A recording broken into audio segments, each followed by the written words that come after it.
"He is ruined, Your Grace. Utterly." The words, spoken by his cousin Percival, slid into the Duke of Alastair's study like a serpent through dry leaves. They were meant to sound like a lament, a reluctant delivery of unfortunate news. But Alastair, standing by the tall window overlooking the rain-slicked London Square, heard the undertone of triumph. It was a sound he had grown accustomed to over the past 4 years, the sound of his own life being managed, curated, and sterilized by the man he trusted most. This story starts not with a betrayal, but in the long, hollow echo that follows it. It's the story of a powerful duke, Alastair, who cast out his wife, Ilara, based on a vicious lie. Believing she had been unfaithful, he sent her away, only to discover years later that he had been the fool, a puppet in his cousin's bitter play for power. Now, having unraveled the conspiracy and ruined the man who orchestrated it, Alastair is on his way to a remote coastal village, armed with evidence of Ilara's innocence and a chest full of gifts, a pathetic proxy for 4 years of stolen life. He imagines a tearful reunion, an immediate absolution. He is a duke, after all, and he has come to correct a mistake. But what he fails to understand is that the woman he is about to find is not the one he sent away, and the world he shattered cannot be so easily glued back together. Can a man who broke his own life truly mend it? And when a child who has never known his father looks upon him as a stranger, can any gift bridge that chasm? Alastair turned from the window, the gray light catching the hard planes of his face. 4 years had carved new lines around his eyes, lines of regret and a profound, gnawing emptiness. The victory over Percival felt as hollow as his cavernous townhouse. "See to the final arrangements," Alastair said, his voice flat. "He is to be stripped of his titles and exiled. I do not want to hear his name spoken in this house again." Percival had been so clever, a master of insinuation and feigned concern. He had poisoned Alastair's mind against his own wife, whispering doubts that festered into certainty, culminating in a staged scene of infidelity so perfectly executed that Alastair, in his arrogant pride, had never questioned it. He had condemned Ilara without a trial, his judgment swift and absolute. He had thrown her out into the cold, pregnant with the child he did not know she carried. The shame of it was a physical weight, a constant pressure behind his ribs. Now, the carriage was packed. A small, sturdy traveling coach, not the ostentatious ducal carriage. He wanted no fanfare. This was not a procession. It was a pilgrimage of penance. Beside the driver sat a heavy wooden chest, filled with things he hoped might soften the blow of his arrival. A doll for a daughter he might have. Toy soldiers for a son. He didn't even know. He had also packed bolts of the finest silk, jewels that glittered, even in their velvet boxes. Baubles, he now understood, were insults, not offerings. They were reminders of the gilded cage he had once kept her in. The journey to Cornwall was a torment. Every clatter of the wheels on the rutted roads seemed to count off his sins. He remembered Ilara as she had been, quiet, observant, with a gentle strength he had mistaken for fragility. He had seen her as an ornament to his title, a beautiful, placid duchess to grace his arm. He had been a fool. He had never truly seen her at all. He had been too consumed with the duties of his station, the endless politics and estate management, leaving her emotional care in the hands of the very man who sought to destroy her. His investigator, a former Bow Street runner named Finch, had been ruthlessly efficient. He had tracked Ilara to a small, windswept fishing village called Port Morwen. She lived there under an assumed name, Mrs. Thorne. Finch's report was sparse, clinical. The subject resides in a small cottage. She is employed as a laundress and seamstress. She is in the company of a male child, approximately 3.5 years of age. A son. The words had struck Alastair with the force of a physical blow. A son with his gray eyes, Finch had noted in a small addendum. His heir, raised in poverty, while he, the Duke, rattled around his empty mansions, drowning in whine and self-pity. The air changed as they neared the coast. It grew thick with the smell of salt and fish, a raw, elemental scent that was the antithesis of the perfumed, suffocating air of London society. The carriage rattled down a steep, narrow lane, and Port Morwen came into view, a jumble of whitewashed stone cottages clinging to the cliffs, a harbor filled with bobbing fishing boats, and the vast, slate-gray expanse of the sea. It was a world away from the manicured lawns and rigid etiquette of his life. It was Alara's world now. He instructed the driver to stop at the village inn, the Salty Dog. He would not descend upon her cottage like a conquering lord. He had to proceed with caution. The innkeeper, a burly man with a weathered face, eyed Alistair's fine clothes with suspicion. "A room, if you please," Alistair said, his voice sounding foreign and out of place. "For how long, my lord?"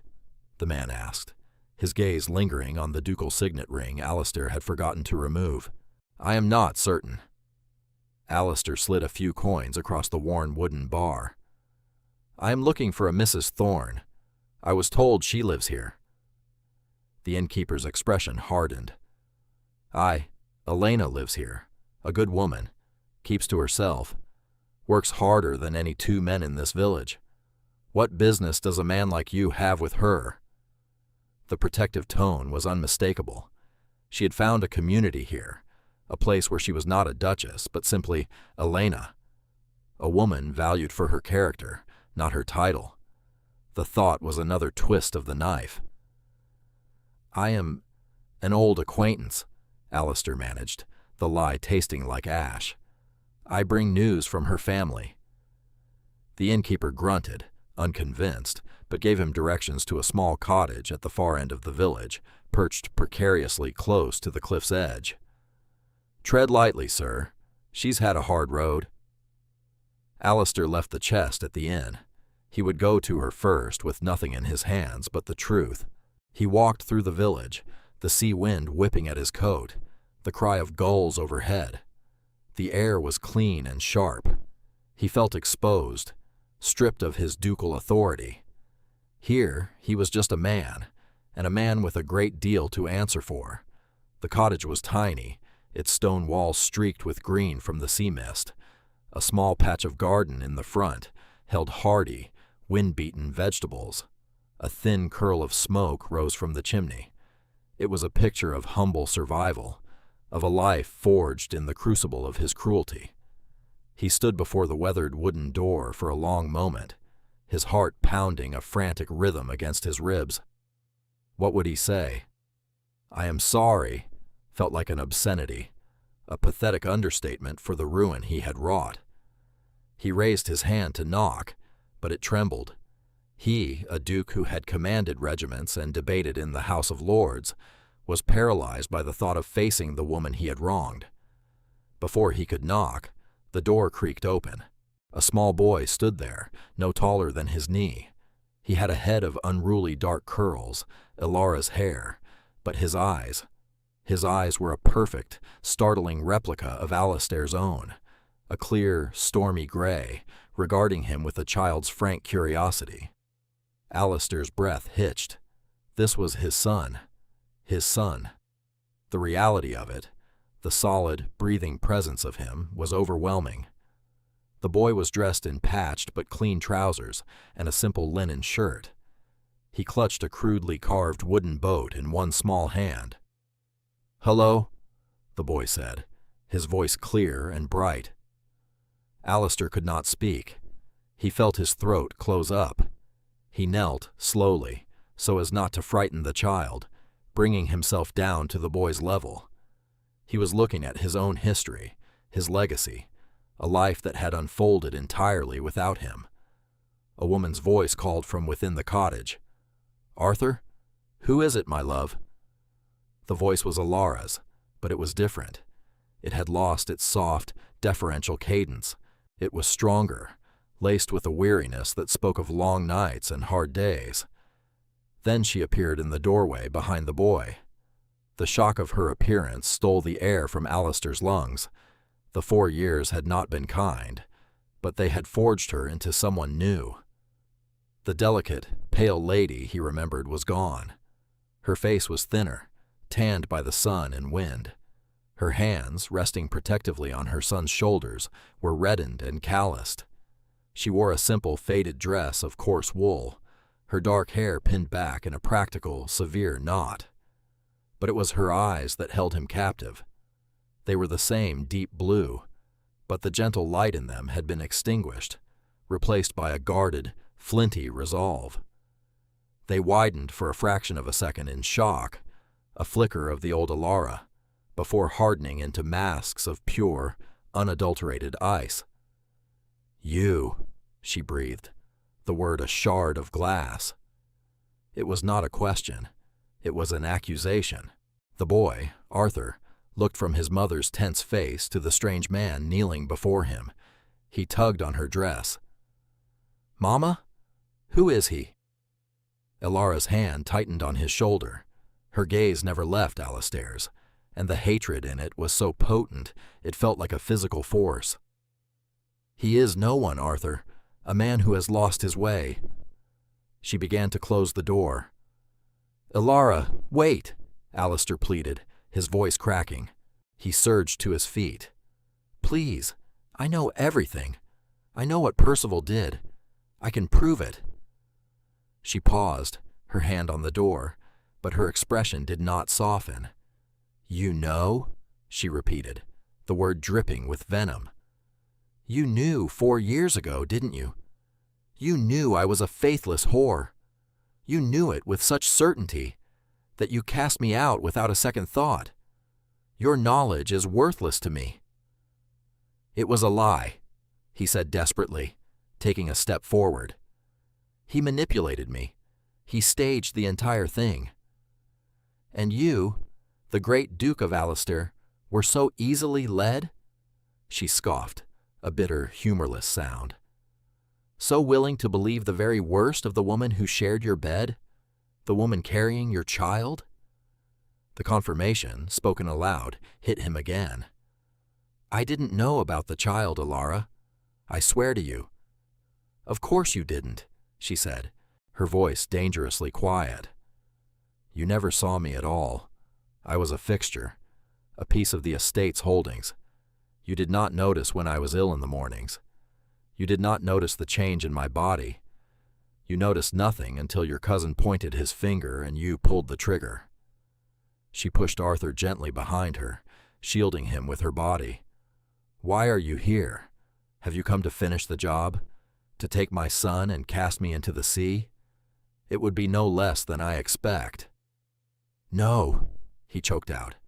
"I came to atone, to bring you home." She laughed, a harsh, broken sound that echoed the cries of the gulls. "Home? This is my home, this tiny, cold cottage where I work my fingers to the bone to feed my son. This is the home I made, with my own 2 hands, after you destroyed the one I had. You have no home to offer me. The place you speak of is a prison I was lucky to escape." He had expected tears, anger, recriminations. He had not expected this absolute, unbreachable wall of contempt. He had not expected her strength. She was not a victim awaiting rescue. She was a survivor who had rescued herself. "Let me help you," he whispered, his own arrogance crumbling into dust. "Let me provide for you, for him." "We don't need your help," she said, her voice like steel. "We have done perfectly well without you. Arthur and I, we have everything we need." She looked down at her son, and for a moment her face softened with a fierce, protective love that was more beautiful and more painful for Alistair to witness than any jewel he had ever given her. "Now, if you will excuse us, Your Grace," she said, the formal title a deliberate, cruel cut. "My son is hungry, and the fire needs tending. You have trespassed long enough." She closed the door in his face. The solid thud of the latch sliding home was a sound of absolute finality. Alistair stood there, staring at the weathered wood. the sea wind a cold mockery against his hot cheeks. He had come here to fix everything, to put his world back in order.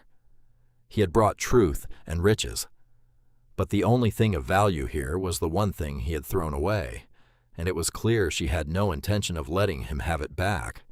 He was the stranger. He was the one who was lost. And for the first time in his life, the Duke of Allister had absolutely no idea what to do next. He returned to the inn, the walk back a blur of misery. The innkeeper took one look at his face and silently poured him a large brandy. Allister downed it in one go, the fire in his throat doing nothing to warm the ice in his soul. He had been a fool twice over. First, for believing the lie. Second, for believing the truth would be enough. He spent the night in a small, damp room, the sound of the sea a restless whisper against the windows. He did not sleep.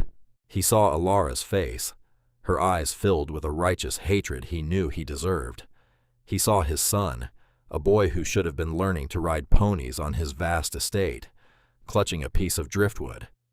The next morning he made a decision. He could not leave. To retreat now would be to confirm her every assumption about him, that he was a coward, a man who fled from any real difficulty. If he could not earn her forgiveness, he would at least endure her contempt. He would stay. He approached the innkeeper. "I need to rent a cottage, for an indefinite period." The man's eyebrows rose. "Not much for rent in Port Morwen, my lord, especially not for your sort." "I will take whatever is available," Allister said, "and I will pay well."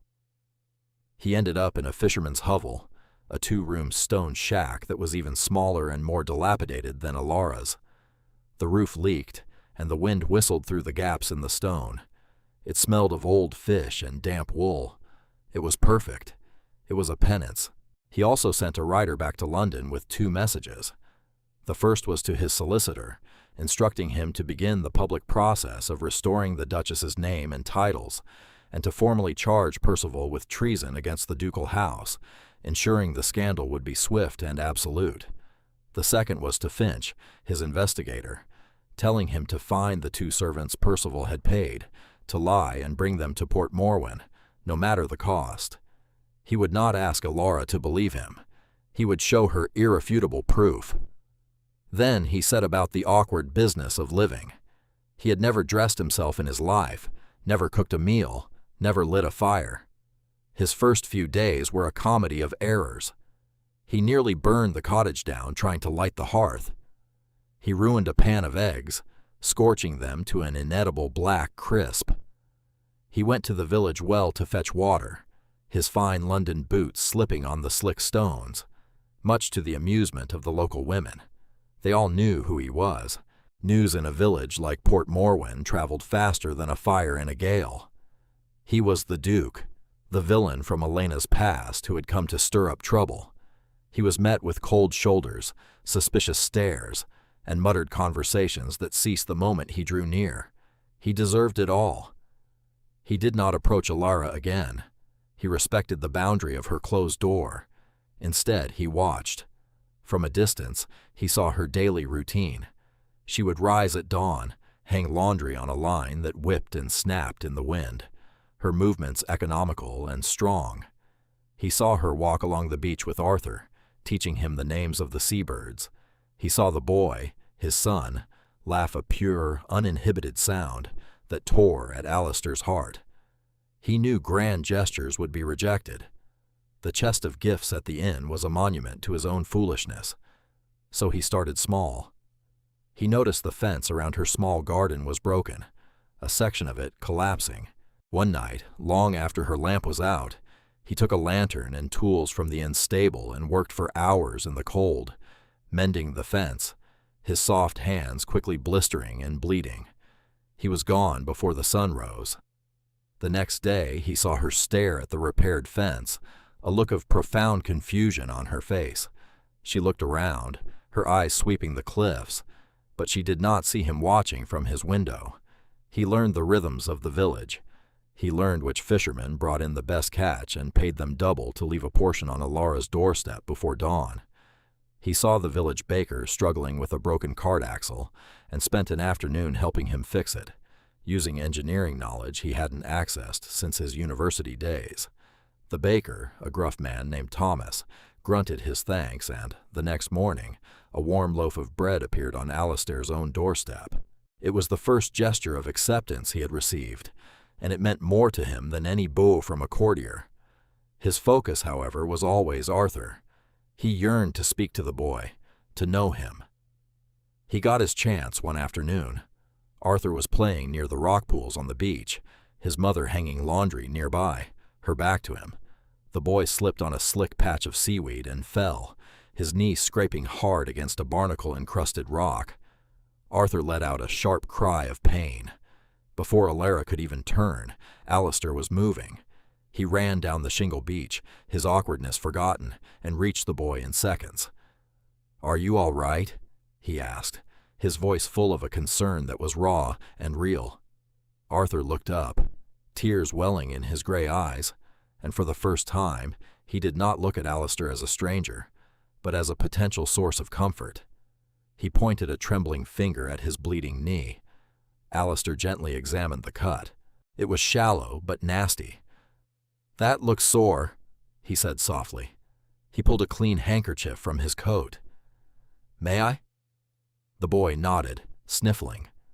Just as Alistair began to gently clean the wound, Alara arrived, her face a mask of fury. "Get away from him!" she cried, snatching Arthur away from him.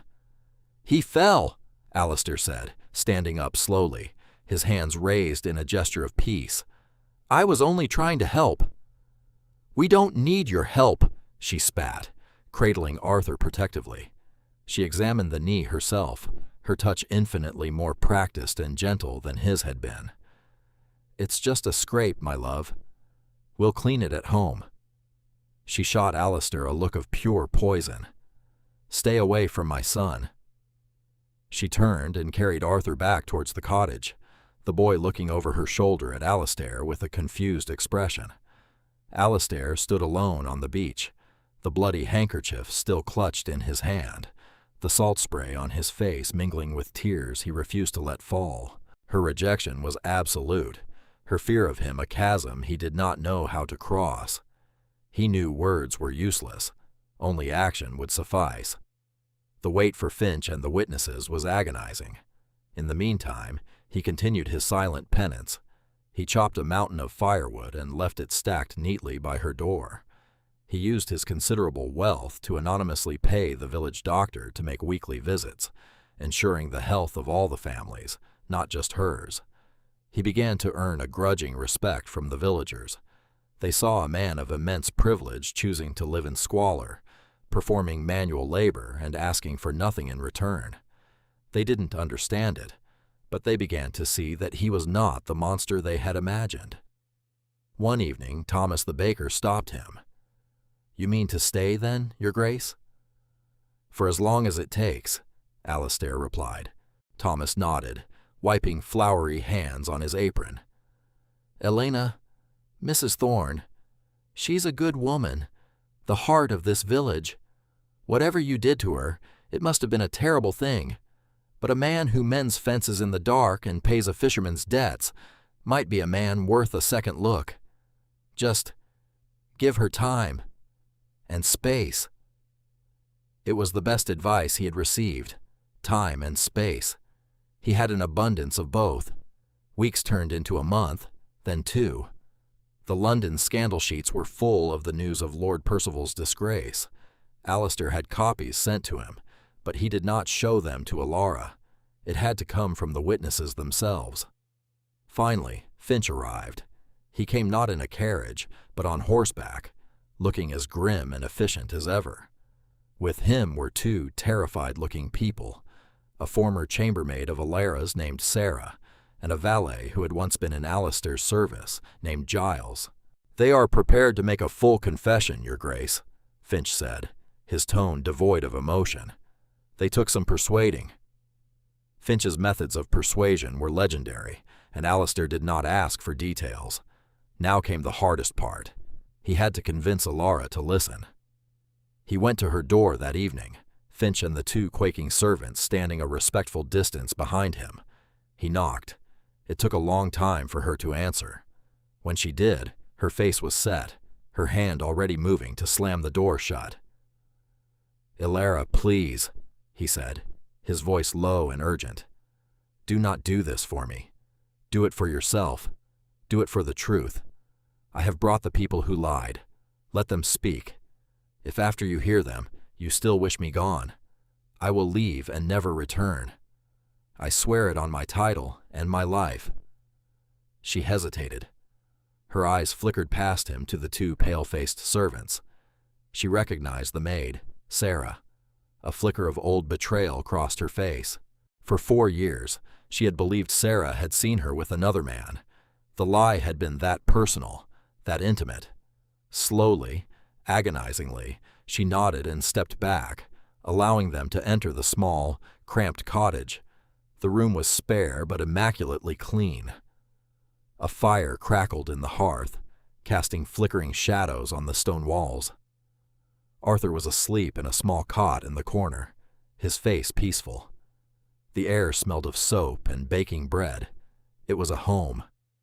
Ilara stood with her arms crossed, her back against the far wall, a queen in her humble castle, her expression unreadable. "Speak," she commanded, her voice cold. Trembling, Sarah the maid stepped forward. "My lady, Duchess," she began, her voice barely a whisper. "It was all lies. Lord Percival, he paid us. He paid us a fortune." She recounted the entire sordid tale, how Percival had coached them, how he had arranged for a distant cousin of his, a man Ilara had met only once, to be in her chambers when Alistair was due to return. How the valet, Giles, had deliberately mislaid a message from Alistair saying he would be home early.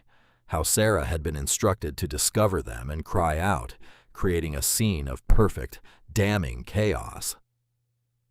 "He told us the Duke wished to be rid of you," Giles added, his voice shaking. "He said His Grace wanted a new wife, one who could give him a proper heir, and this was the only honorable way to set you aside. We believed we were doing the Duke's bidding." Alistair flinched as if struck. Percival's evil was even more profound than he had imagined. He had not just lied to Alistair. He had used Alistair's own authority as the weapon against Ilara. Ilara listened without a word, her face a pale, still mask. The only sign of her emotion was the whitening of her knuckles as she gripped her own arms. The story tumbled out, piece by sordid piece, a tapestry of deceit woven by a bitter, jealous man. When they were finished, a heavy silence filled the small room, broken only by the crackle of the fire and the soft breathing of the sleeping child. Ilara's gaze shifted from the servants to Alistair. Her expression was no longer hateful. The ice had shattered, replaced by something far more complex, a dawning, horrifying understanding, and a deep, soul-crushing weariness. The truth had not set her free. It had simply shown her the true dimensions of her cage. "Get them out," she whispered, her voice hoarse. "Get them out of my house." Finch nodded curtly and ushered the two servants out into the night. Alistair remained, standing before her, feeling more judged and more vulnerable than he had under her blazing anger. "So it was all for nothing," she said, her voice hollow. "My shame, my flight, my son's birth in a cold room above a stable because I had nowhere else to go. The hunger, the fear, all of it, for a lie told by a pathetic, grasping man." She looked at him, and for the first time, he saw not a survivor's strength, but the deep, ragged wounds beneath it. "And you believed him." It was not an accusation anymore. It was a statement of fact, a truth as solid and as cold as the stone floor beneath their feet. "Yes," Alistair said, his own voice thick with shame.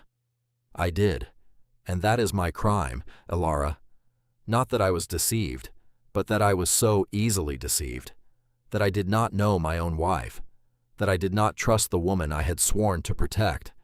The lie is Percival's, but the sin is mine." He took a hesitant step towards her. I cannot undo the past 4 years. God knows I would give up everything I own to do so. I cannot give you back the time we lost, or the pain I caused. All I can do is spend the rest of my life trying to make it right." He stopped, standing a few feet from her, making no move to touch her. "The choice is yours. My name, my homes, my fortune, they are all yours, and Arthur's. You can take them and tell me to leave forever, and I will obey. Or you can let me stay, not as a duke, not as your husband, but as a man who is trying to earn the right to be your son's father." She stared at him, her blue eyes searching his face, looking for the arrogant, self-assured man she had known. He was not there. In his place was someone humbled, broken, and utterly sincere. She saw the exhaustion in his face, the genuine remorse in his gray eyes, so like her son's. She did not give him an answer. She simply turned, walked to the small cot in the corner, and gently pulled the blanket up over Arthur's shoulder. It was not a dismissal, but it was not an acceptance either. It was a quiet reclaiming of her world, a world that now, for the first time in 4 years, included him standing in it. Alistair understood. He gave a small, almost imperceptible nod, turned and let himself out of the cottage, closing the door softly behind him. The air outside was cold and clean. Nothing had been solved. Nothing had been forgiven. But a door that had been slammed shut was now, ever so slightly, ajar. The next day, he did not return to his hovel. He went to the inn and retrieved the large chest of gifts. It felt foolish now, but it was all he had. He carried it to her cottage and left it on the doorstep, then retreated to a distance to watch. He saw the door open. He saw Alara look at the chest, then up towards the cliffs where she must have known he was. Then he saw Arthur run out, his eyes wide with childish delight at the sight of the large, mysterious box. He watched as Alara, after a long hesitation, helped her son pry the lid open. He could not see what was inside, but he saw Arthur pull something out and laugh, a sound that carried on the wind. He saw Alara watch her son, a small, sad smile touching her lips. It was the first time he had seen her smile in 4 years. Later that day, a boy from the village brought him a message.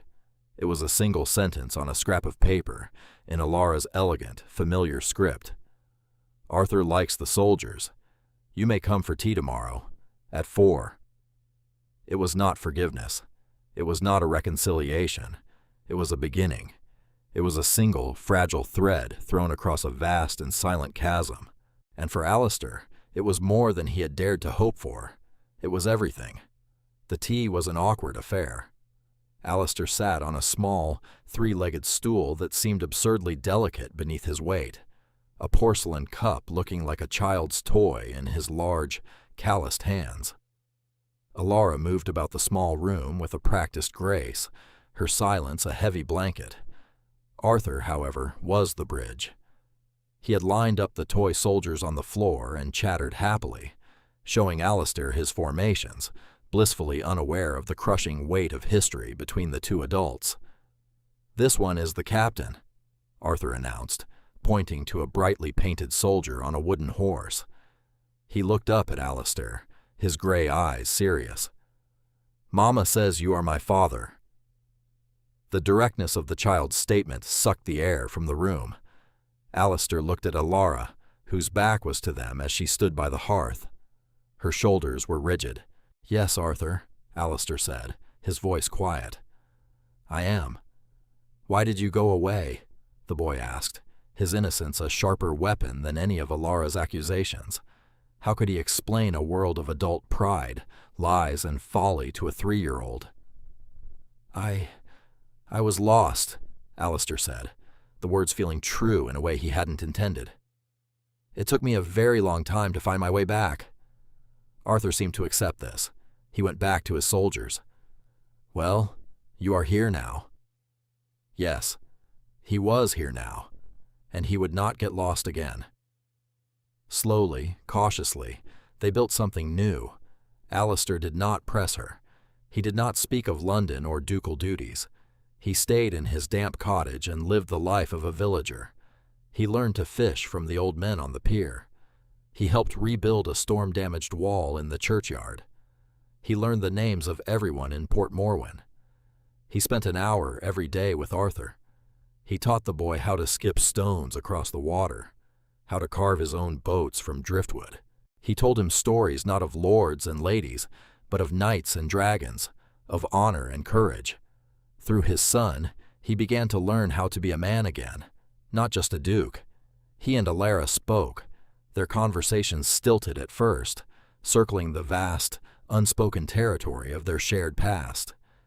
They spoke of the weather, of the fishing catch, of Arthur's latest scraped knee. He learned about her life here, the friendships she had forged, the quiet dignity of her work, the fierce joy she took in her son. He saw the woman she had become, not just the ghost of the girl he had married. He found himself falling in love with her all over again. But this time, he was in love with the real Alara, the strong, resilient, formidable woman who had survived him. One evening, a fierce autumn storm rolled in from the sea, battering the coast with torrential rain and howling winds. A piece of the roof on Alistair's cottage, already weak, was torn away, and water poured into the small room. Without a second thought, he went to Alara's. He knocked, the wind nearly tearing the door from his hand as she opened it. "My roof has collapsed," he shouted over the gale. "May I stay by your fire, just until the storm passes?"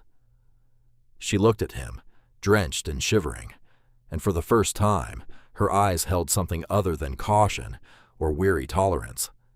It might have been pity, or perhaps something warmer. She stepped aside and let him in. He spent the night on a rough blanket by the hearth, the sound of the storm raging outside a counterpoint to the quiet peace within the cottage walls. Arthur slept soundly in his cot.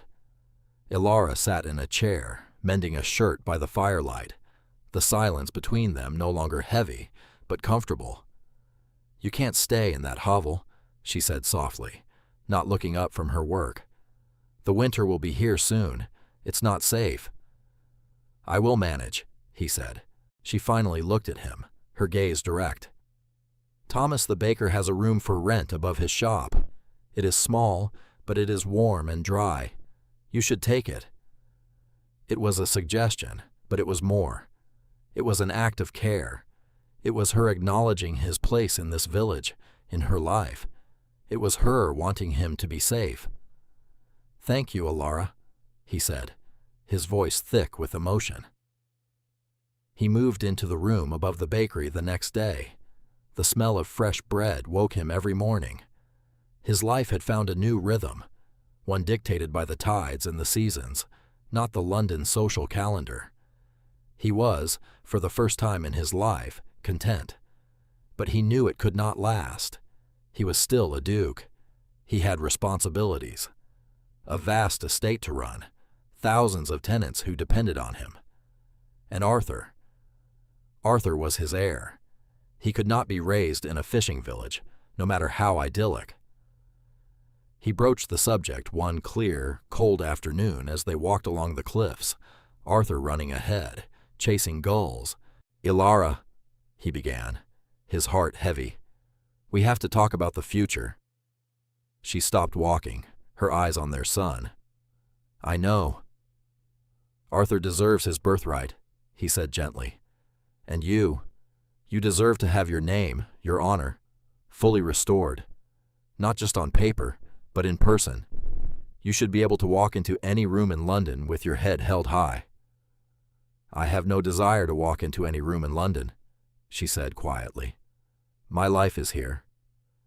"Our life is here," he corrected softly, "for now. But I am asking you to build a new life with me, Alara. Not the old one. Something different, something better. Come home with me, as my wife, as my partner. We will run the estate together. We will make our own rules. We will burn the old world down and build a better one on the ashes." He reached out and, for the first time, took her hand. Her calloused fingers curled around his. Her skin was warm, She looked at him, and he saw the conflict in her eyes, the fear of returning to the place of her deepest pain, warring with the hesitant, fragile hope for a future he was offering. "I am not the woman I was, Alistair," she whispered. "I am not quiet. I am not docile. I will not be an ornament." "I would not want you to be," he said, his voice firm with conviction. "I want the woman who stands before me now, the woman who survived, the woman who mends fences and raises a son with a fierce heart. I want you." Tears welled in her eyes, the first tears he had seen her shed. They were not tears of sorrow, but of a long-suppressed grief finally being released. "And if I say yes?" "Then we go home," he said. "Together." She looked out at the sea, then back at him, a decision solidifying in her gaze. "All right, Alistair," she said, her voice clear and strong. "We go home." Their return was not what London society expected. The Duke of Alistair returned not with a broken, penitent wife, but with a confident, formidable duchess who walked by his side as an equal. Alara, with the backing of Alistair's immense wealth and power, established a foundation for women and children left destitute, using her own harrowing experience as a catalyst for change. She became a force to be reckoned with, her quiet strength now a voice that commanded respect in the very circles that had once scorned her. Alistair was a changed man. He delegated more of the political machinations, spending his time on his family and his people. He was a father first, a duke second. He and Alara were rarely seen at the grand balls and frivolous parties that defined their class. Their home was not a stage for social theater, but a sanctuary. One summer evening, years later, Alistair stood on the grand terrace of his ancestral home, watching Alara teach a now 10-year-old Arthur the names of the constellations. The boy's head was bent close to his mother's, his gray eyes, so like his father's, wide with wonder. The scent of night-blooming jasmine filled the air. Alara looked up and met Alistair's gaze across the terrace. She smiled, a genuine, radiant smile that reached her eyes and lit up her whole face. In that smile, he saw their entire journey, the pain, the penance, the forgiveness, and the hard-won love that had been forged in the fire of their past. He had once been lost, but standing here, with his wife and son, under a blanket of stars, he knew he was finally, truly, home.